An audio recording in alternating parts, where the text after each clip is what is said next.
ne waliwo wana abantu nga bawemuzi nga ate bayogera byamagezi beewunya kyecha mutusi era yayisewa mama antunga yo bagamba nenga ayogedde byamagezi byamagezi byokka agenda kufa kati gabo society yabakola ki yabamanyirirawo kati gwe bakumanyiko ki bakumanyiko ki so nze nina omukazi awo abeera nvuma awo omukyala naye omukazi we Makindi ne ye bwe yakwata muganda we n'amudda waggulu sayime ebirala byonna tubikole naye ekintu ky'okwebaka ne muganda we n'abazungu bakivumirira twanti abantu abazungu balina emize naye incest kati omukazi oyo nga tannanjogerako oyo we Makindi namulabye mayina mugaba buli wanjogerako nja mudda mukwanze spokesperson wa ye bwe yegaddanga ne muganda okumala essaawa 3 mu bikata bya lumonde namasaggali nga teri yamunenya sayimo tewali wano omuntu kyagenda kukola kisinga kwegaddanga na muganda wo era omukyalo oyo taliraba ggulu asabira bwerere ne bwagenda ewa Bujingo ne bwagenda ewa Kakande ekyo ekibyokukyozaako olina kgenda na Roma wa papa the whole of holiness yayina ku mafuta ate kisinga okwewuunyisa tayogera nga bwe yanyumirwa kwa mateeka omuntu bamulwepingire eddakiika ezo 5 eziddako abanyumirwa style ze bakola ne muganda etazoogera oba bali mu kabuzi oba bali mu kaliga oba badda mu kakoko oba badda mu kalogoyi n'omudda waggulu nze ebirala byonna twasayimo nande bigomeke naye mukazi oyo kudda waggulu gwe style y'okudda waggulu ogimanyi va ku missionary eyo style oba onyumiddwa nze abakazi baagala oje naga junior kati it's me to ride omukazi nasooka kuvuga nga avuga embalaasi ne mwetoloola kyaddondo n'akuwesa ku miti ya Narod n'omugamba madamu ntwala mpola kati gye baalimu naye naye alina guts eziddawo ku kativi kabwe nanjogerako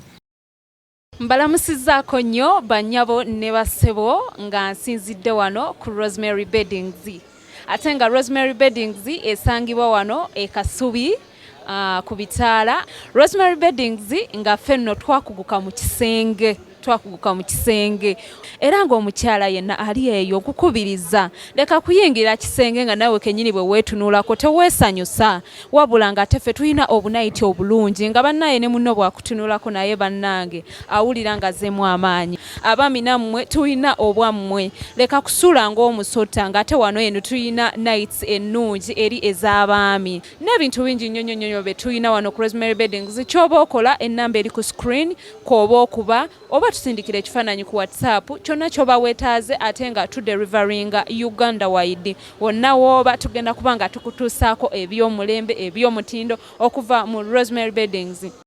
Stress no more if your dream is to go abroad. SMP Tours and Travel is here for you. We work on your travel documents like passport and ticketing, and we can get you visas for countries like Turkey, Switzerland, Iceland, Finland, Germany, Netherlands, Denmark, Dubai, England, USA, Bahrain, Canada, and South Africa. We are located on plot 9, Lumu Street, Kampala, Julina Complex. You can call us on 0759 793 767 or visit us on www.smptoursandtravel.com. SMP Tours and Travel. Let's explore. Sema official najo sinzira kubanga atotulaba subscribing ku mukutu guno okusobola okubanga atofuna videos zifanagana bweziti yonna gy'owanga ya mbitundu by'ensi tukubuuzaako ne tukwebaza okubeera nga ate otwegaseko buli bw'ofuna notification nojja ate okulaba kiki ekibadde. Yet again tukomyewo ne new week new uploads mwebale nnyo mwebale kubanga ate mutwegaseeko.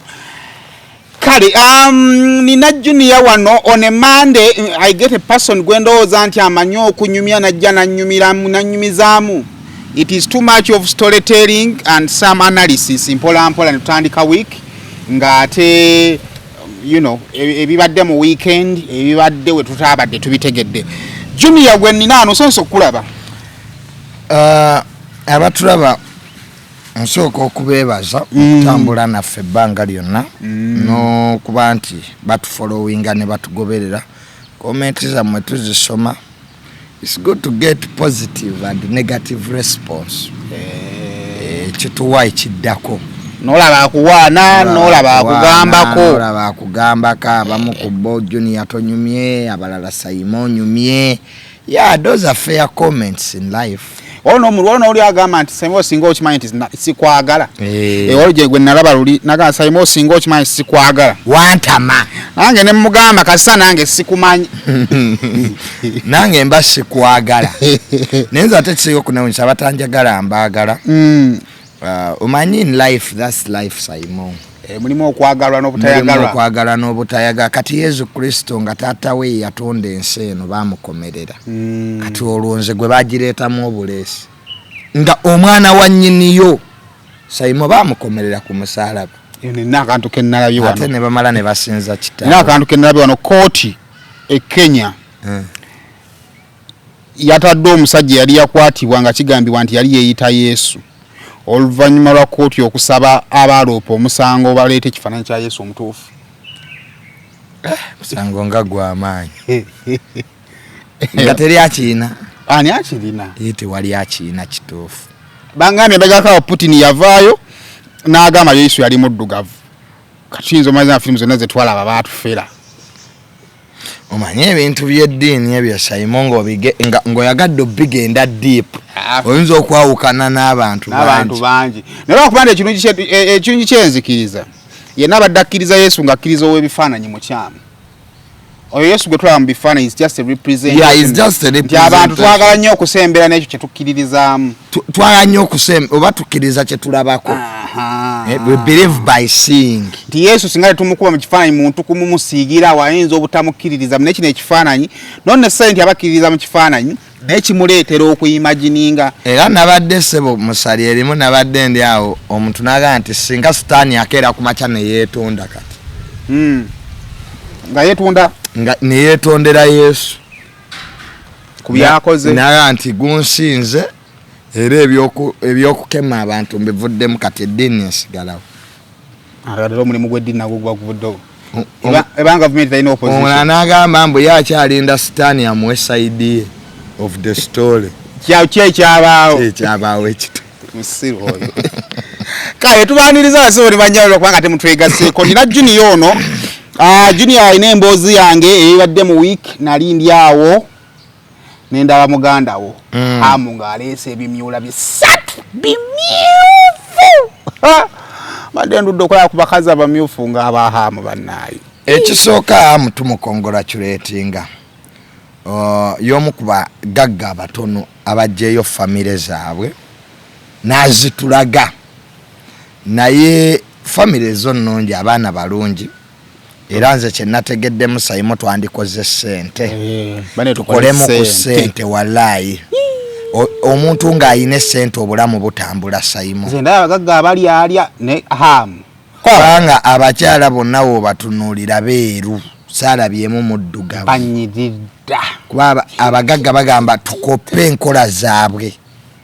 Era bano ba Black Beauty ewange temukyasala. Bibadde byogerwawo na Black Eyes Beauty. Binacho. Hamu yetabira wange Hamu teyakoze ensobi kuba nti bakyala be bonna beeru. Ffe abagagga tuyina ebigendererwa. Naye wetaddemu. Wenyizeeyo. Nange nenyizeeyo. Genda maaso wenyige. Era Junior bwe mundaba nga nina ekkazi eryeru. Omukyala nga mweru abaddugavu temunyiiga. Tugoberera nkola z'abagagga. Naffe tugagga. Wawatayagala kubeerako nga Hamu. Tewali atayagala kubeerako. Kati lwaki sikopa byakola? So gwe abakyala balungi bambi, abaana balungi. Kye nayagaddeko bwe bumu bwe bayina. abakyala be ne bayombere kisente weziri era bayombere ki balungi omandi wale kintu kireeta bujja mu bakazi nga baleeta namba 3 nga mulungi nnyo nga namba emu oli otherwise bonna balungi ne bonna balungi kati kyekiyinza obbabubya abaana bazaala balungi tukole sente kubeera n'omukazi omu n'akufuukira ekizibu ng'otya n'omulaga mu bantu lwa bwavu naye kati wali ogeyaawo ki sajja ayina sente famire eteredde mu butuufu Allah waliwo byakuwa naye Ham is a living example of God's mercy ekisa kya Katonda era nze ndi mukutoba katabo ke best on reasoning and reality informative ayina waayogera ku bakyala abo tusomewo nnyo page yetu gijumbire ne bwaba mu katabo ke amiste yayogera ku bakyala nze kasita yandaze nti abakyala bonna bayina beeru era ekyo nakitaddewo mu katabo ke nayongeddewo phrase tosobola kuba na sente n'obeera n'omukazi muddugavu kijirawa tukoppa nkola z'abagagga naffe twagala kugaggawala waloyagala obbeera obubi banna abagagga balina ebintu bye bakola Simon kati ennaku zino neegedereza nnyo abagagga bye bakola kosanga nange nti Simon noonyeza sente zimbuzi Simon ngassa obwongo buganye kati oli mukuyirira kunoonya bagamba mbu oba oyagala kuba omugagga koppa abagagga bwe beeyisa ekisooka funa bakazi beeru so mwenna abali eyo ababadde banneegwaniza nga bakaddugala nga muli bakaddugala bambi mufune ebizigo okumpi gakwate nakyenalabye ekinakirala abakazi abeeru abamanyi kuba obweru w'omukazi tobulabira ku ye obulabira ku mwana kituufu abaana beeru kitegeeza nti abakyala beeru naturally tebalina bagamba nti simani nali entambula simani ensi era nembako byengwamu balungi ate bato bannange ati nemusaasiramuko kakali andi kati nze obakali bakuba nalesa example nkyamu nze mbeera ku dining akuliko ebyokulya bingi nyinza okufa obuwomi bukutta ebyokulya ebirina bikira okuuma birinda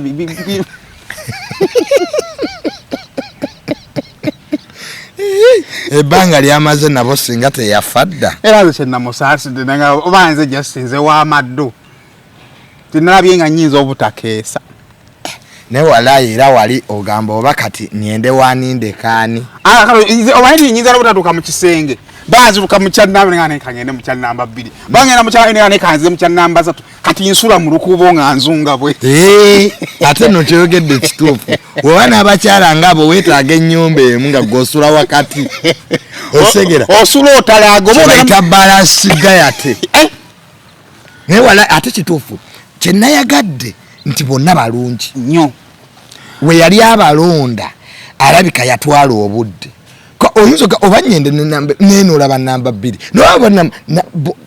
bannange waliwo yasooka yonna yabafuna omulundi kuba tulabako omuto yawula muto na nze nadde ndoza nabaluganda ne bonna sayizi yeeyo nga gayina testi bannange tukole nnyo sente abasiraamu abali eyo si kuwasa buwasa baana b'abantu ne mubateekaawo okuba oyagala abakyala bana obasobola ne mubahamu tannamalayo hakkinya tannamalayo ayina 3 ku sente z'ayina naye abasatu bokka be tulabyeko twakkiriza nti mata onasinga obulungi nini so abagagga abali eyo naffe kituwa ekyokuyiga ffe abagagga abaddako era ndi mu kunoonya bakazi beeru osoose bakazi nga tonafuna sente kansooke kirabika waliwo science aliawo woba oli muwala ng'oli eyo ng'olimu ate saagala banene bakuwe close up era neyadde mu bumodo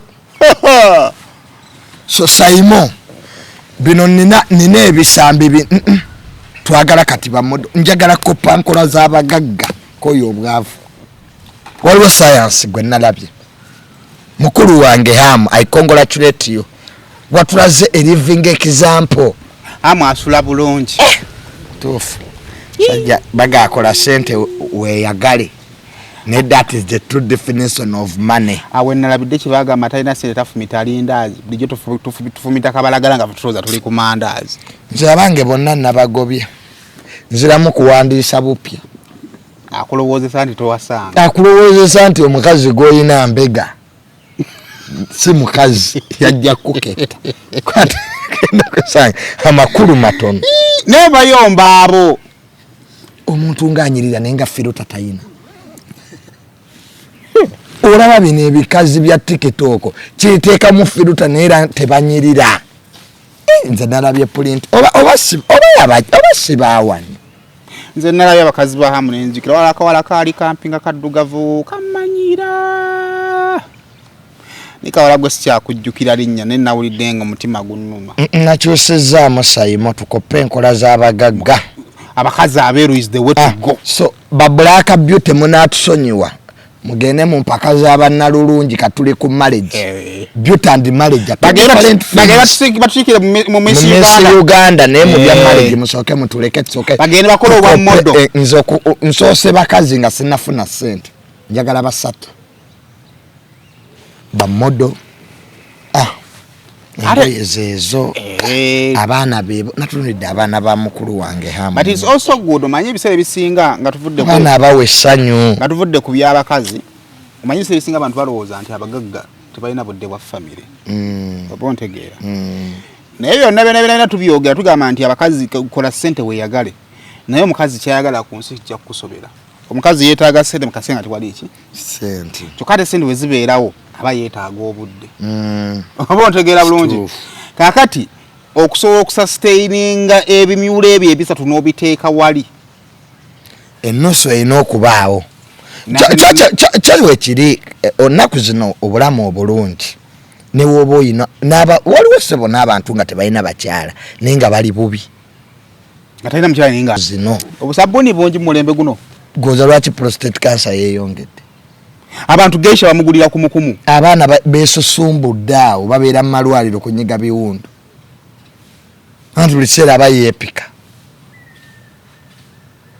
Beefudde bomba. Aye bangamba nti nno akasoopu olina kunoonya muwala gwegomba. N'omusamu bwongo bw'oti. Ennaku zino kye bakola okimanyi. Engeri data naye gye gyayongedde okubeera nti wa bbeeyi. Gw'ofuna kifaananyi kya muntu n'okiprogramminga mu mutwe gwo.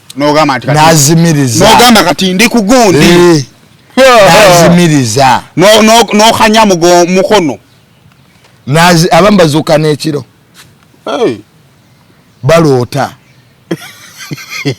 Akasabbuuni k'omukirooto. Agenda ozuuka ng'amaze abo nabo weebali. Ezo baziyita wet dream. Tezikyali weeti. Otegeera baziyita really balonda. Abatusee ennaku zino balonda. Baloota. Abaana bangamba kati baba n'akapapula n'agamba kati agenda mbawala bana b'e Kampala banyirira. Kati akataapu kazze mu bakyala.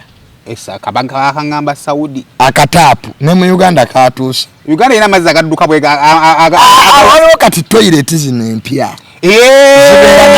Nkamanyi nakalabye. N'omukyala gwe nasanga awo mu hotel ng'ali kataapu by mistake nagenda mu y'abakazi. Ninda okuba banna. Akataapu akafunyiriza ku liiso. Naye omukazi eyeemanyizizza akataapu taddamu kwagala musajja. Ati kanyonyogera.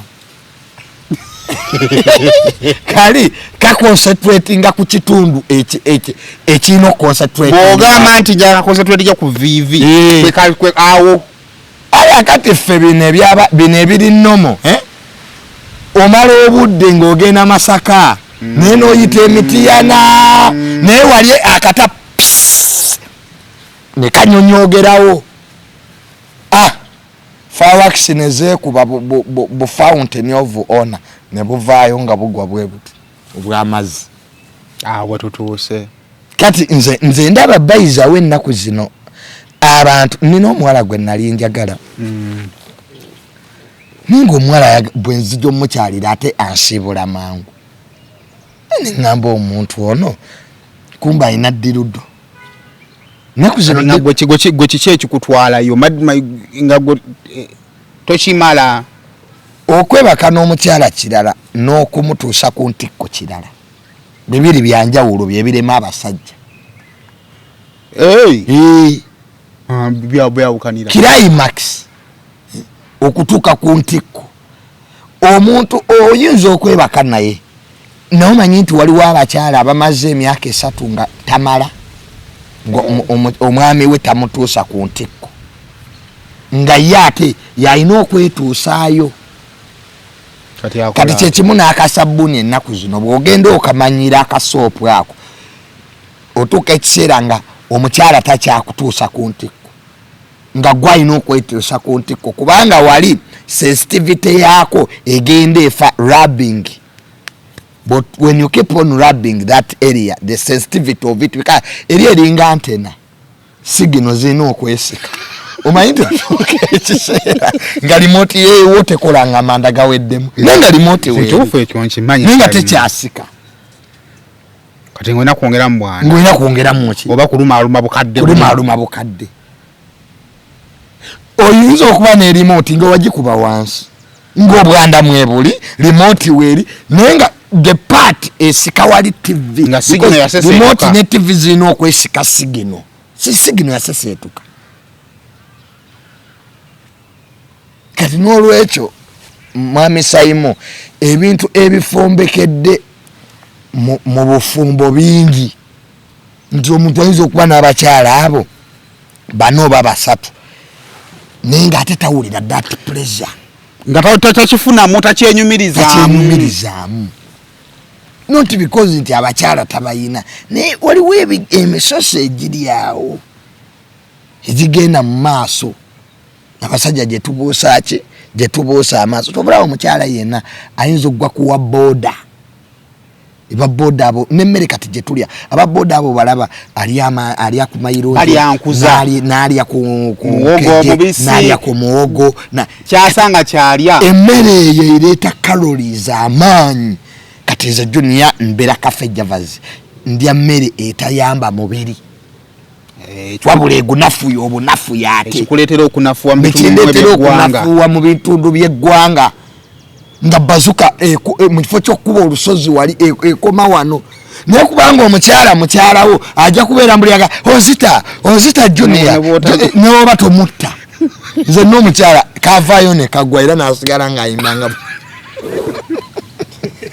nga kali bweru yali azimiriza n'amaaso wakanzita munonga yali munyankole nga kavuddeyo dda munda wamugamba oti ne mugamba madamu ya ntunaabe tugende kaga omuwagizi akuba enduulu ng'omupiira basambi bali mu dressing koyoba okyamugamba ki namugamba madamu manja sente mmeka 3.5 kankongereko 5 genda gwe mubafere sebe ennaku zino ne mukyalawo akusaba transport transport yalina obbeerawo mu buli mbeera so kyenkugaa nti pleasure sex climax and marriage because sex is psychological bwongo era bino byempulira totosa ku nteko you can do less omuntu yasalawo kati kiva ku bwongo nanti omanyi nti omukyala ayinza okumala mu dakiika 3 ng'akwagala ng'akuwulira really omanyi nti waliwo omukyala gw'osemberera n'reactinga n'akyukirawo ogenda okulaba binika busituse ayina feelings gy'oli kati abantu adda kuzizo feeling bakakankaka antena signal bakakankake omuntu n'omusanga ku kisowaani kya DSTV ganya okusika n'asooka agikyusa n'agisa wano ninga signal teziriiwo omukyala ne bw'omukyuseza loogi nnya nga tagenda mala tajja mala so n'olwekyo oyinza okulaba abantu nga bali mu marriages zono n'obufumbo bw'emmanyisa imo bamala ne bayingira obuliri ogenda okulaba wayiseewo beebase anaawa musajja ayingidde toyi ali ku buuki naakukka yeemazisa wayawo anaawa n'omukyala nga naye ayingidde toyi akutte kataapu kati tulina kataapu verses so kibatu nkyova kati ebivubuka n'ebigwa ebbakuli ebyo bibbye nnyo nabyaga abagondi abaki bino ebijira na egundi ebyoze bakuli ebyo nabyo bibye nnyo ne batugambe bintu biri mu kansa ebyo mbyegendereze naye ibintu ebyokugwagwa nze byannema waliwo yali aŋŋamba Junior jangu ngwe simanya nze tamali sisobola mpazeko okuteekayo obuteesi eriiso nenda naye bisingako sina galwala kansa ebyo nze Simone wenfumbiddwa abo abakazi ebyo binnemeredde wabigaana ne mu bufumbo gyogera do's and don'ts ogamba waddenze mukyala nene na rights zange nabye sitakola nti mami ebbakuli zo zonna ziteeke mu kabada kwata ebbakuli zozoze gwe zeeyoleze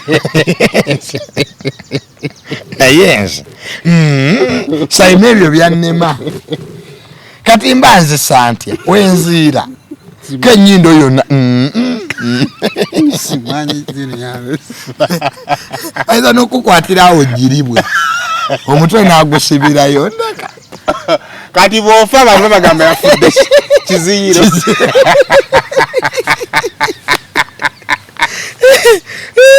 n'okussa empewo eri poisonous empewo ebadde toxic yemuteberanga olimu omukka gw'obutwa omukka ogwasemba okukozesebwa mu second world war e Nagasaki ne Hiroshima abamu bagwa n'ensi bayunga abanga gwe bakubye tiya gas nze ekyo kyannema Sayima ebirala byonna mbikoze naye okoze busiba bakuli sense mugawe nziira era nkoma kulaba bulayi n'omwamu weyongereko wali kale tudde ku kirala kale awo tuvuddewo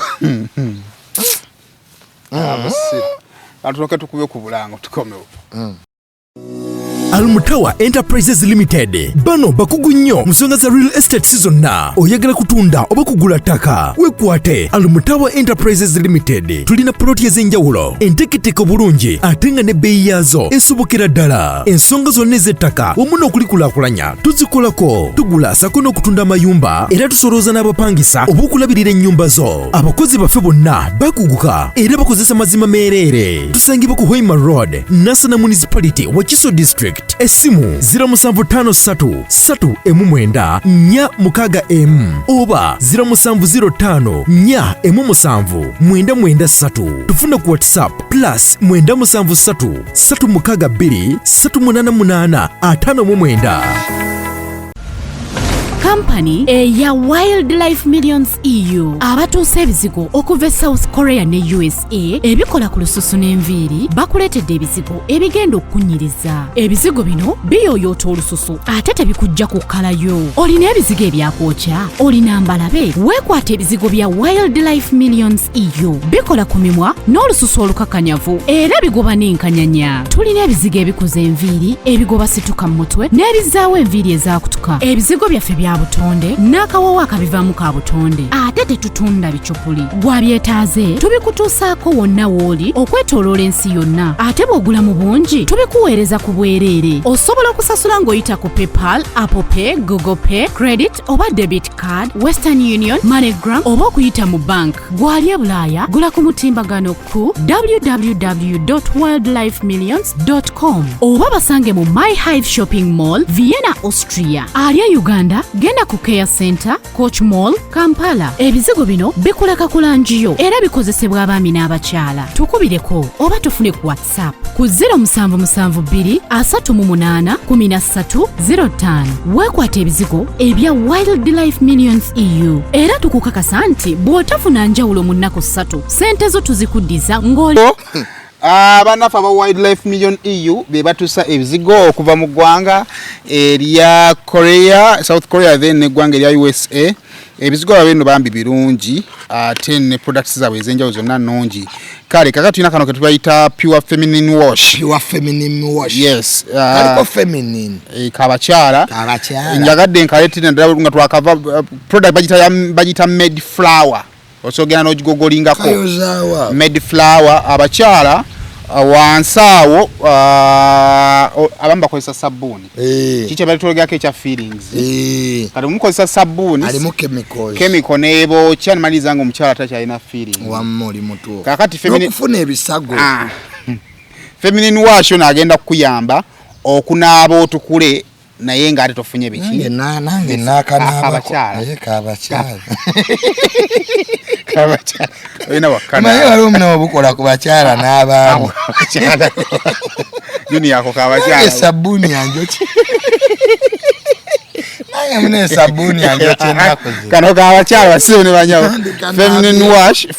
feminine wash ono kujja kupanga ate omufuna kale bamana fa midflower bakola akantu kano kakati kakuyambako ku STIs abakyala nga infections kutawanya kajja kubanga kakola ki kakuyambako ekyokubiri kakolekera smell enungi ka apple ne kakunyako ekyokusatu ka watermelon ekyokusatu nga kikuru nnyo akabugumu akabugumu kaina magi mamundo no naturally omukyala abane bugumu lye eri omunda olwa infection nebifanaganako byonna akabugumu kafa kati kano kajja kuzza bugumu lyo liri eryaddala nga wenna olinga ali mu firiji kati nga akabugume watali esi kakati kano kajja kuzza akabugumu ko kale genda ku www.wildlifemillions.com obeerenga ate okefunira obe namba ya WhatsApp eri wansaawo osobola kubanga atogikozesa okusobola okubeera nga atobuuza n'okukola bookings okafune ne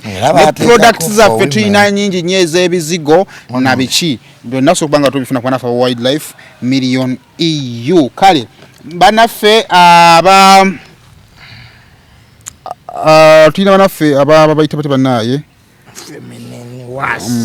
saasire katonanya tulina banafe ba SMP Tours and Travel bagamba nti bagenda kukutambuza ate osobola okubanga ate olwo twatambule nabo bagenze ku Easter holiday byabadde birungi katulina kye tuyita Canada summer holiday tugenda banga tukutambuza tukutwale mu ggwanga ya Canada wakati gw'ennaku z'omwezi 3 August paka nga September 3 kale bagamba nti osobola kubanga ate wewandiisa kati ate nga banaffe aba SMP Tours and Travel bagamba nti gwayagala okugenda mu ggwanga erya Bulaaya ayagala okugenda mu America awo bakuyambako mu processingira visa ku kakadde kamu n'ekitundu kale bakubireko okusobola kubanga ate ebisingawo obitegeera nkyali ne Junior ono Junior ongambye oyina abakadodi banange abanyumirwa akadodi abaagala akadodi abamasaba akadodi tukakozeseza ebintu bingi nga lumu waliwo abakafunamu abakyala ng'omukyala yajja agoba kadodi taddangayo nga lumu May tugenda kubeeraawo erugogaawo ku showgrounds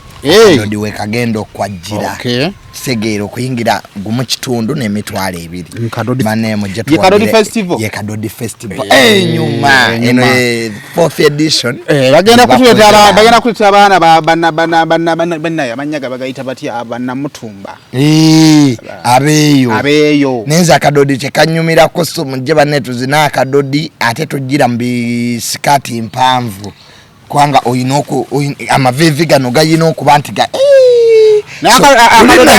akadodi kanyumange ebbere ebbere nga ligirabwe nga teryagwa nnyo nga tikwawo liyinza okuba ali emabega ebbere nga liteebereza okukola ki era ze byebintwalayo mu kadodi ako so Lumumbe tujja beeraawo erugogo ku showgrounds okuyingira gumu kitundu n'emitwalo 2 Alright, twabadde awo twali ku mukolo gwa bbule ku lunaku olwokuna of course fina twali awo kyala n'agenda twabyogera ku lw'omukaaga however ku lunaku olw'omukaaga tuba tuli awo bannaffe aba talk and talk nabe ensonga nga bagyongerako twagenze okumaliriza nga ate Uncle Jenkins abaana bamumisquotinze bamutegedde bubi oba yayogedde bubi Jenkins si yagambye mbuno nti omukolo gwali gujjuddeko muwogo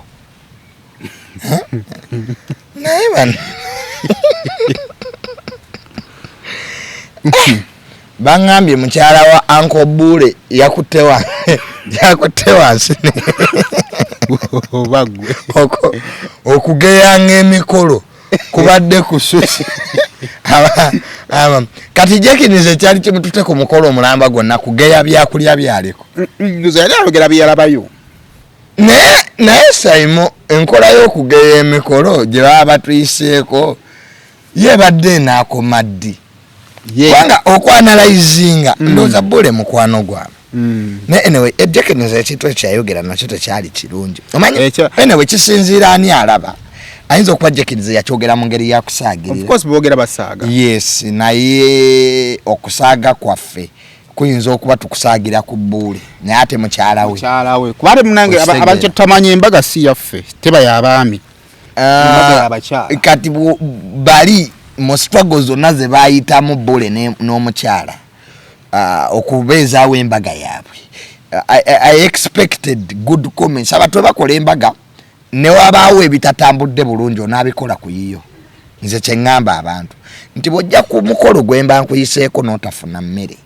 naawe olimala kukolako ku mikolo n'olaba emikolo nga bwe gikola so waliwo betatenyeza abantu naye sarcastic okusaagira mu mbaga kwakati nze mukyala wa Bule mumanyi simumanyi personally nenza abakyala mumanyi kitegeera bw'ojja n'oyogera ku mukolo gwe bubi omanyi obuli bw'enkwe n'obutaagaliza butandikira mu kusaagirira every betrayal starts with a joke kati ye Jekins ayagala nnyo okukola fun which is good naye se ku mbaga z'abali sagamba mbu omukolo gwabaddeko muwogo gwe wamulimye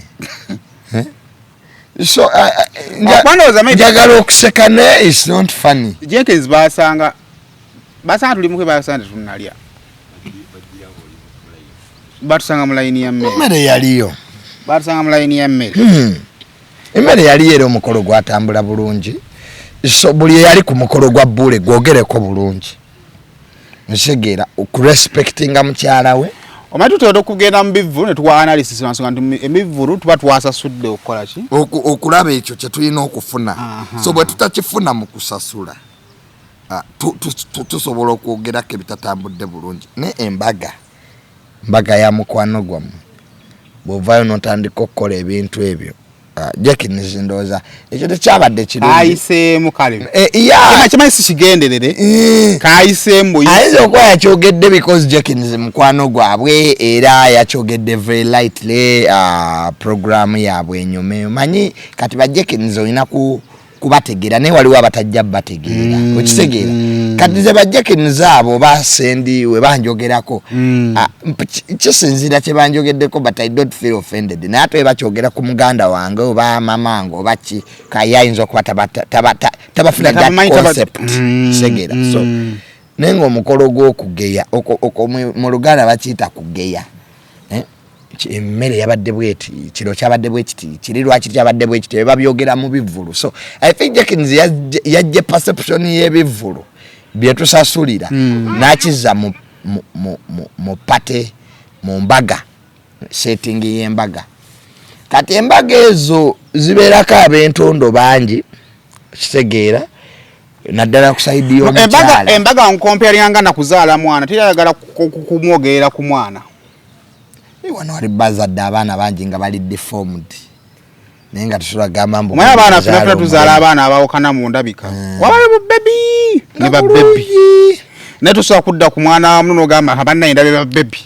so ekyo sijja kibanenyeza nnyo next time I think bajja kutereeza so I think no kakati kyendowooza mu byango kyanguya omegana amawulire katera omanyi kintu okijja mu weekend olumu tekifuna reaction yamaipa abantu baba tebaliiwo niwe tuyingira wiiki oba otegeera bulungi ate kigaziwa so I think it is a matter of a phone call Bule madensa akwogerako na mukyala ekyo nekivaawo nanga tebayinza obba balagala okikozesa naye nabo balekerawo ogendanga ku mikolo okwogerayo bye balabye segeera obuzibu bonna butandikira ogenda ku mukolo nga togenze ku mukolo because if you go to the function ng'ekyakuleese mukolo tojja funa budde bututunulira ani ataalidde emmere tojja funa butunedda gundi yayambadde atya tojja funa budde analyze kwa gino mikolo these are public functions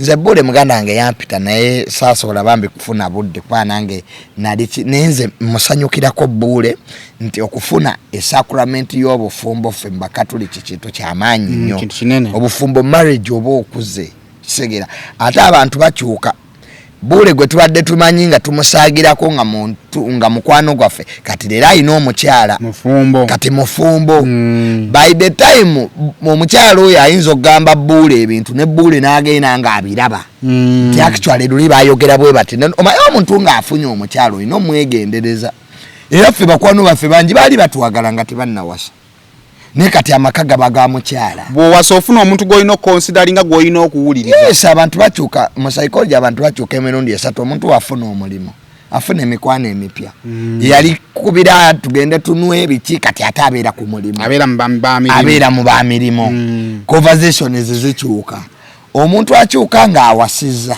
kisegera ng'afunye omukyala kwa kati aba ayina obuvunaanyizibwa bwa famire endala esegeera so ogenda okulabanga ng'omuntu obudde bwe yali akuwa kati abuwa mukyala we atandika obuteesalirawo independently kuba byonna byasalawo abibeesinga ku mukyala we n'abaana n'omuntu ng'afunye omwana nsi atandika ogiraba ng'omuzadde n'okulaba omuntu eyali omuzibu abantu sebo baali bazibu naye bakakkanyerwa abaana buli kyabayagala okukola n'agamba n'omwana wange naye omwana wange kati okibayiti Saimo edda nga tonnafuna abaana baali bayinza okuyitira omulimu eggulo n'ogenda naye kati tokyakisobola olowooza binyoga kati abaana bange mbalekeraani si ka ssente so Bule tukukongratulatinga ako kalabika kayiseemu buyisi nange bwe ndowooza ate bya Zubeda byavudde ku ki kati era mu ssali erimu Sendi yavumaani Zubeda nti musiru n'atwaliramu nani ne bbaawe akabawozi yali Sendi lwakwase yamuteekamu nze ate nalaba nalaba Jenkins nga ayita Bika akavubuka ngayitani yagamba akavubuka ke beekiisinga nako nze nalaba Sendi ng'ayisaamu Zubeda ki eggaali omanye ekizibu kyonna bwe tuteewaŋŋana bitiibwa entandikwa y'ebizibu byonna weekola ki weetandikira Saimo Sendi ayina okukitegeera nti omulimu guno taguliimu yekka era bw'aba ayogera ku bantu abalala naddala we bakola omulimu gwe gufaanagana putting some respect over their names okitegera some things are uncalled for tebyetaagisa Zubeda yakabalwanirako olutalo lwa Spice recently because Zubeda y'omu ku be baali bagenda n'okuwa ssente Zubeda n'azigaana because of comradeship kati Sendi bw'ovaayo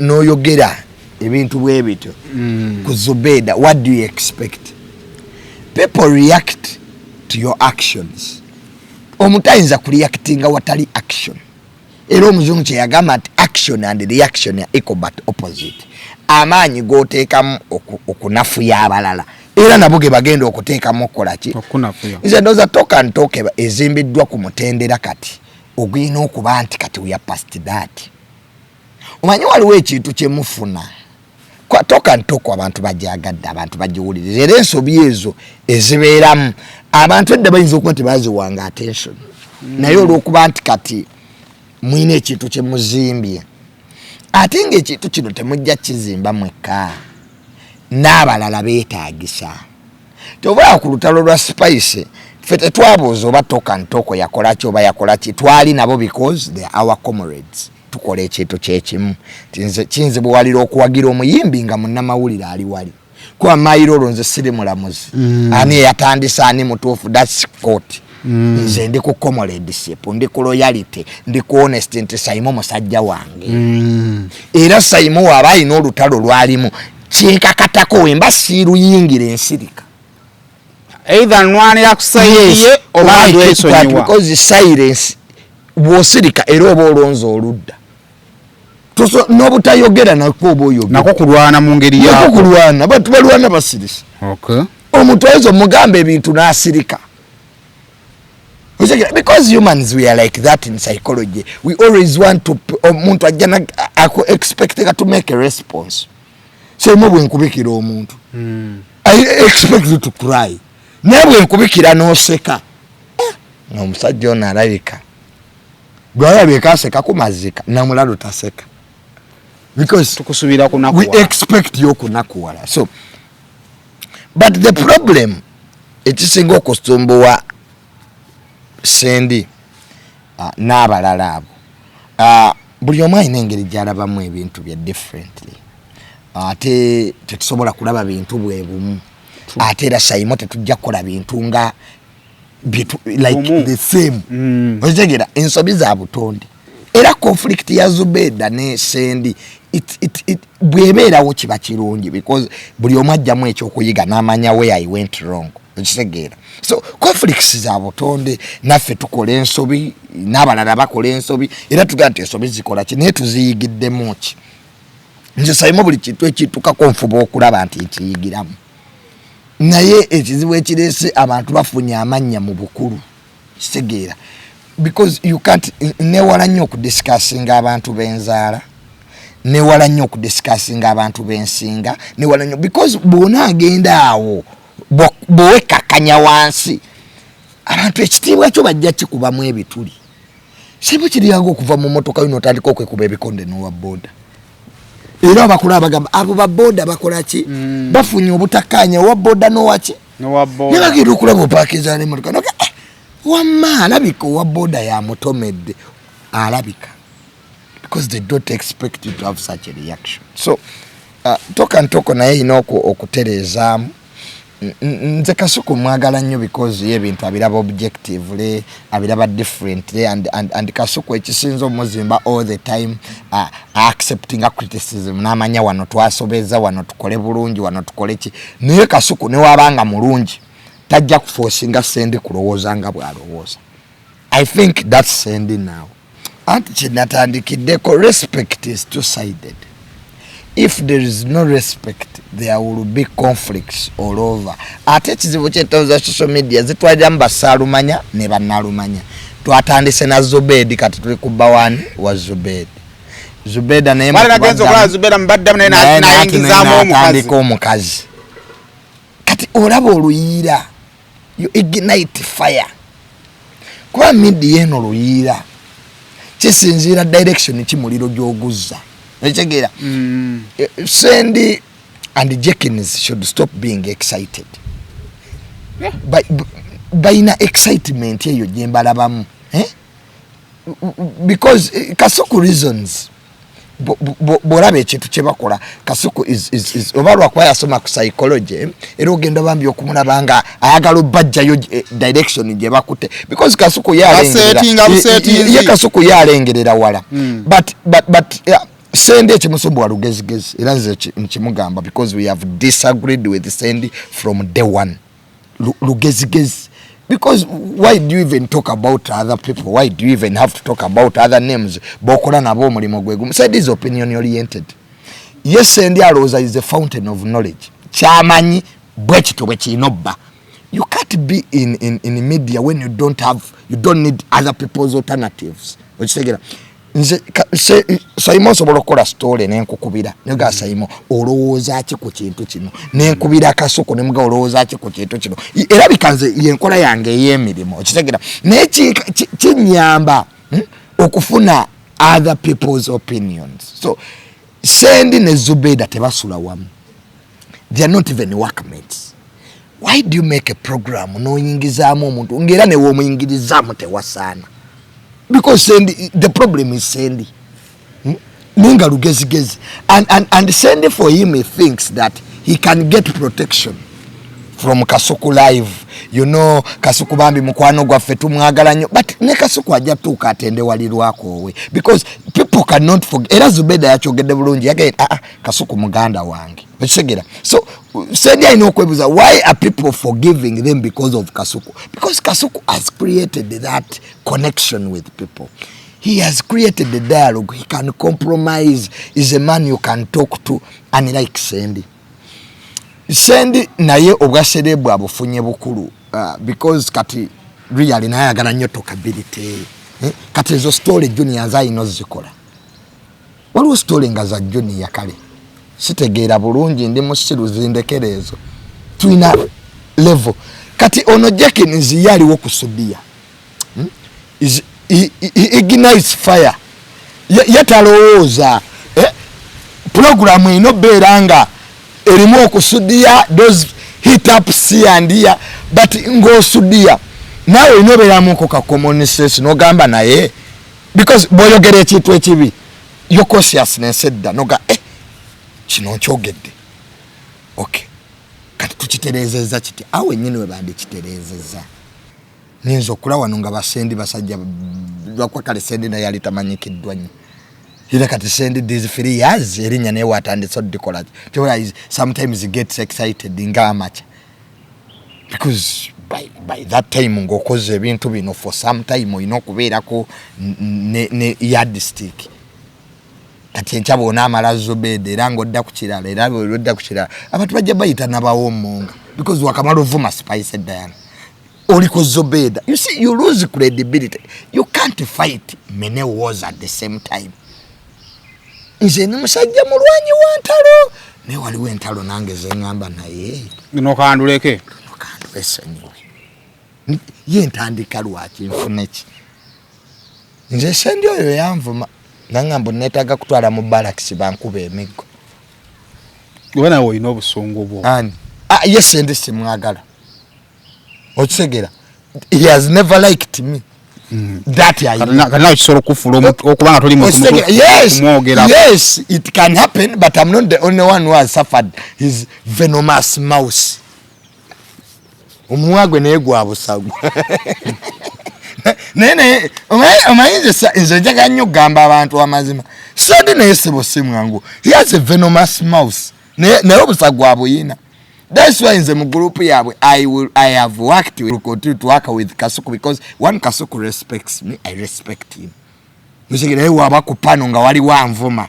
not add him. And that's the respect. Nangera wembanga nine wantu tusobola kwogera bwe Kasuku era ganti owange kale wadde byogera bitufu ne omanyi wali wa mazima nga toyagala gawulira. Yise Simon omuntu ne waba kwogerako mazima mga mazima go malungi era byogera ne si wani. Osegera kati ngebe byobadde obuuza Yesu ekifaananyi kyekiriwa oyinza byogera ali erubaga afaza ne bakuba kana bo kwe balya kati wona atandika okumanyira ekereziya bo balyewo.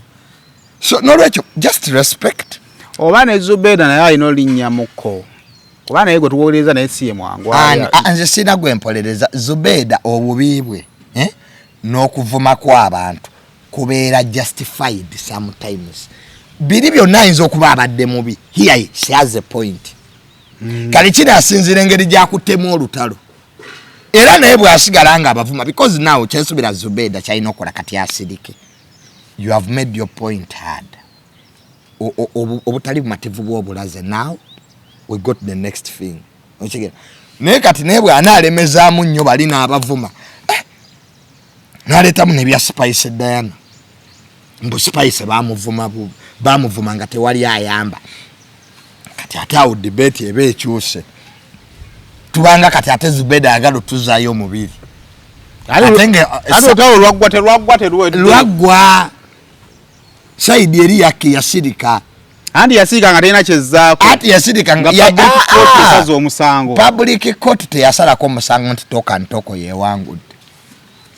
Era mpaka kati omusango gwa toka ntoko ne Spice Diana abalamuzi ba social media bakyagwekenneenya because everybody side yawe. Buli omu yagusala mu mutima gwe. So ekyamala omusango buli omu kwesonyiwa. Ekyamala omusango gurupu emu yalina ebyokufirwa bingi ng'endala teyina. tewaliwo olutalo lusobola kweyongerayo mu maaso nga gurupu emu eri mu kufiirwa. Entalo zirwanibwa batalina byakufiirwa. Kakati toka ntoko yafiirwa ki? Bafuna sente zaabwe mu YouTube. They got their money in YouTube. Era bajja kusasulwa. Very good views. That's one. Toka ntoko bafuna topic for the whole week. Katwali aba discussing economy. Naffe ne tugabanako eno. Otegera. Naffe abaali eno naffe ne tubayambako.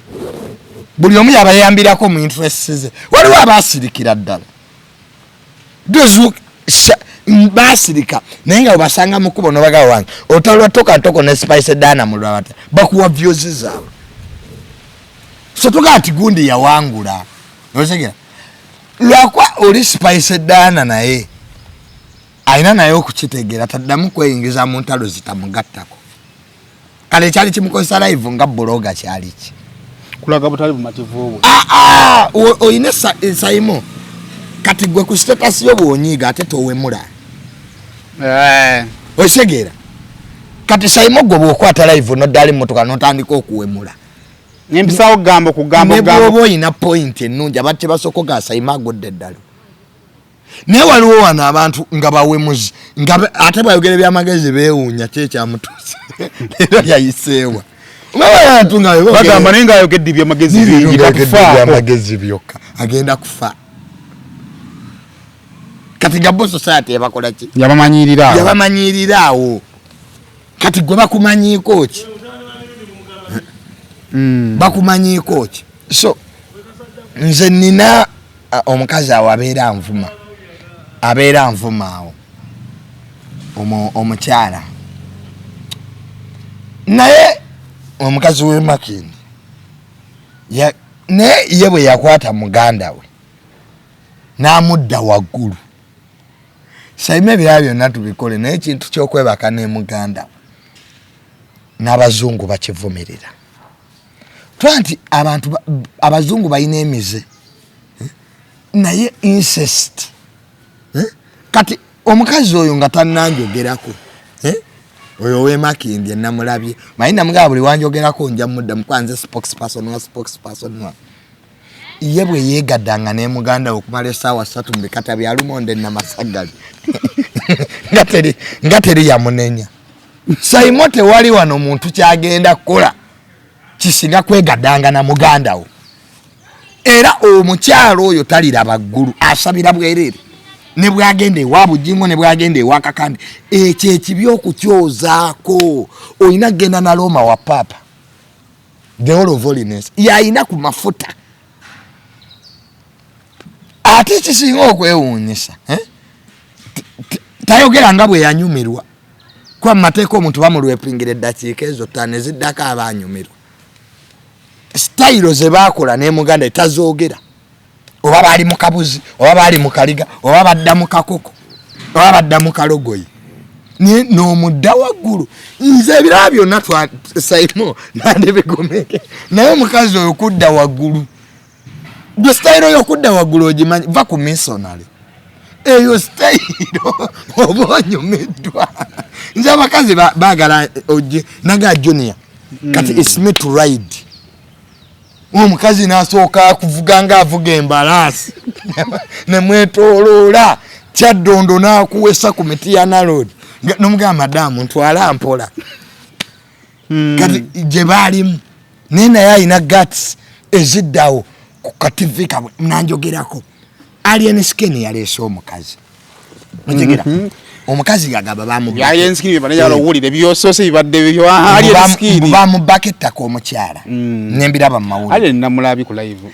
Nze ng'omukozi wa ministry bwe ndaba ekintu mu mawulire nga lwali mu kubonaabona nga kikwatagana ne ministry because I'm a government worker kyemirimu gyange nga kikwatagana ku ttaka nga kiri mu mawulire I have the mandate and the power, one as a Ugandan nga munna Uganda, 2 ng'omukozi wa ministry ogamba nti kyekiri awo ekintu kyonna bwe kigenda mu mawulire ebintu ebisiga obungi bitandika mpola omukyala namulabye abonaabona omukyala ali mu myaka gya maama wange okigira nze seetaaga kuba muganda wo seetaaga kubako luganda okuyamba bwe mba nsobola okigira abanayuganda ennaku zino teweetaaga nakunkubira bwe mba nina obuyambi bwensobola okugaidinga obuyambi obw'amagezi towange ekikiro wadde kati bwe ndaba alien alina omukyala bagenze ewero si wano mbu omukyala bamubaka ettaka bamusenda nene bw'omukyala mukulu abakyala bakulu abo tebatera kulimba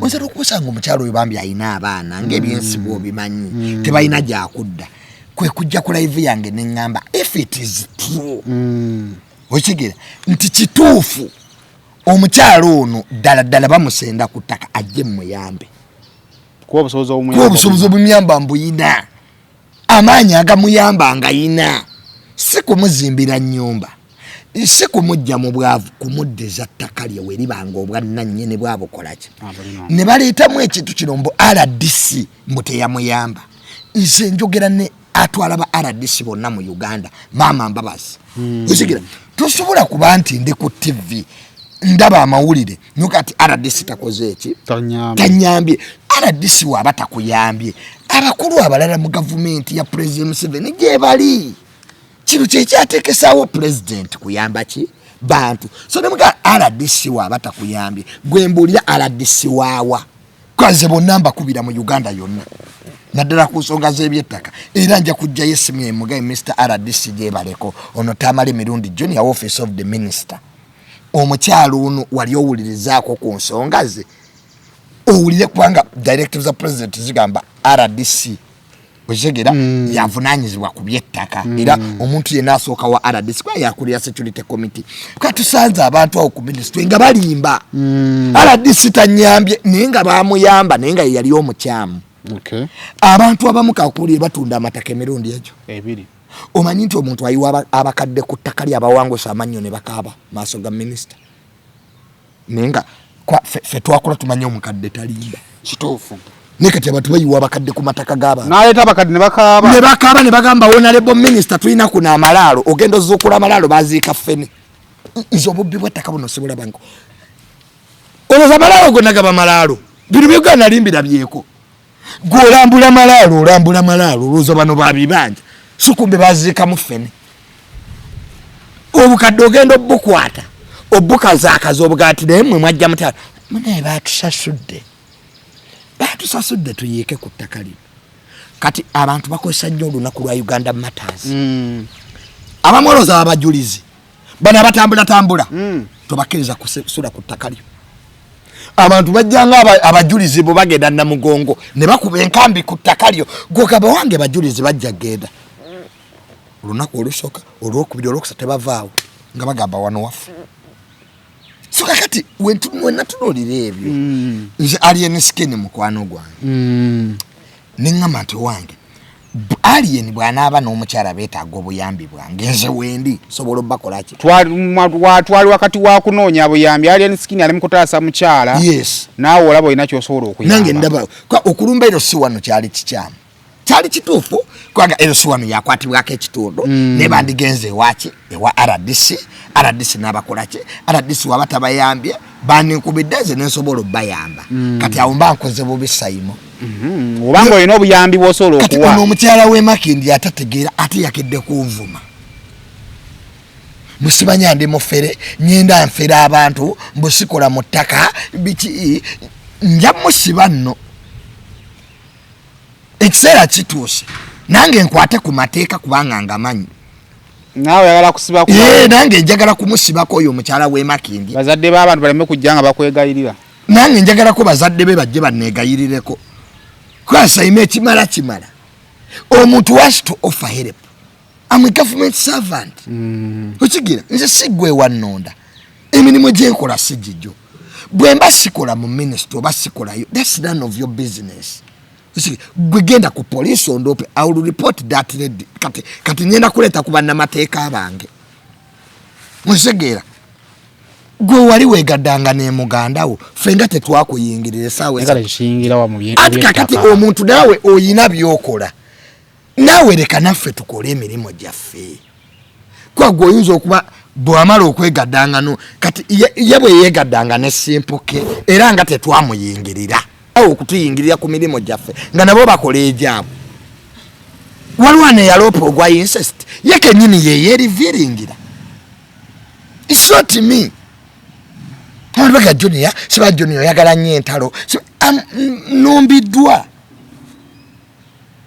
ogamba oli advisor waani w'omukulu obwadvisor bwo buyambe kale ng'oyamba abantu b'ettaka okusiga okukwaza junior sina kyendi mu ggwanga lino nze sayima abantu bali kitegeera abatuwa amakulu nti naffe amakulu tulina matono baliteeka obuyambi kubagayina neeno jangu ntambulirako buli kenkola kakuluma ddayo ewa pulezidenti eyampa emirimu gino omugamba ngobe go back to genosale omugamba akole ki nze bali bampa emirimu gyenkola mu ggwanga lino tebaŋŋambako nti nina gye ndipoting ewa I report to the minister direct. I'm under the supervision of the Minister of Lands. Isi seimu tula mu meetings nga nzasembamu obuto to offer guidance and solutions. Omayisa ilimu abantu batulabidde mbine ebya social media nebaluza ne tulina magezi. Eno social media side job sina mulimu. Osegeera abanego abalekerawo okuloza ati saimu oba wasoma engineering toyinza kutandika YouTube. I'm a technocrat. Osegeera saimu unquestionable. Kakati bwe mbasa zeewo tekinetagisana kuba na kifo kuyamba banna Uganda. Nze nagenda ku wano okunonya passport recently. Nga simanyira yinije ziri. Eza passport. Eza wabasimba bati. Batandikira eri community park. Nyembayisa. Bonna. Mozei chichi nawe. Najisanga ku YouTube. Anange. Nze saimu tuvula okwasa lebo mu Uganda kugenda kungula. Bakayimira ababoda nga bana bagala kulaba nze. No. Iza serebu nzeka. Nze saimu ebya serebu nyenda bivaamu. Nkoye. Nubira ngo tambula ne bakubira jambo mirundi yuyo. Nze president.